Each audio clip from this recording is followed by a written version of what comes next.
Malungkot kami pareho.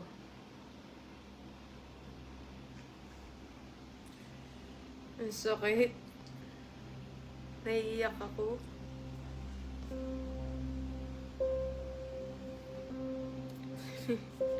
Naiiyak ako. Ang hirap mag-rehome.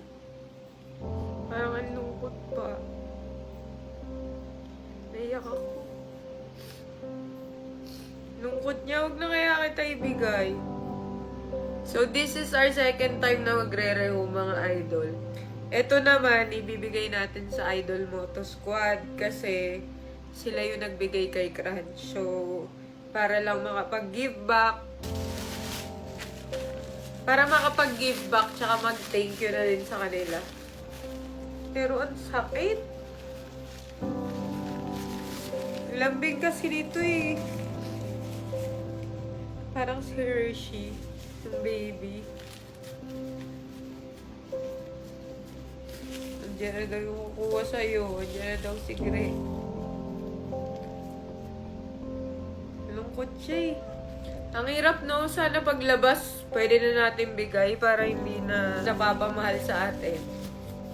Ilan dodo din to, ilan dede, ilan laro, ilan likot. Hirap. Hershey to eh. Hershey 2.0. Kamukhang-kamukha ni Hershey, mga idol nung baby si Hershey. Ganitong ganto. Lungkot niya. Kagabi playful pa siya eh. Nakikipaglaro siya. Siguro ngayon nakakaramdam din. Ano? Huwag na kaya. Update na lang natin yung squad. Ang sakit eh.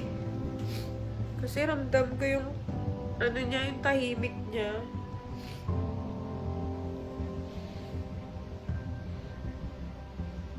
Ayan o, tahimik eh. Kahapon nakikipaglaro pa to eh. So, Idol Moto Squad, pag medyo naawa kayo sa akin, pwede nyo naman ibalik. Walang mag-alaga sa akin, nyo na lang siya paalagaan. Yung maintenance, isend nyo na lang. Ang sakit kasi. No. Ano na? Kaya pa? Kaya pa ba natin? Uwi ka na.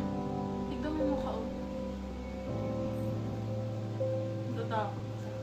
Malungkot. Kahapon sobrang playful nito eh. Tara na, dali. Nakikipaglaro pa eh, oh.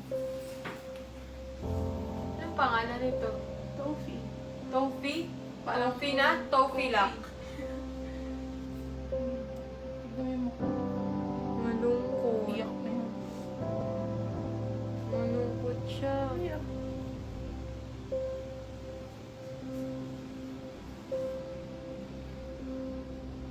Wala na. Malungkot niya. Tara na, bye-bye. Bye-bye na, bye-bye. Bye-bye. Alagaan nyo na squad yan ha. Yung diaper niyan, pagkain niyan. Huwag nyo papabayaan yan ha. Dapat paglaki niyan si Hershey. Kayo na bahala dyan. Alagaan nyo na.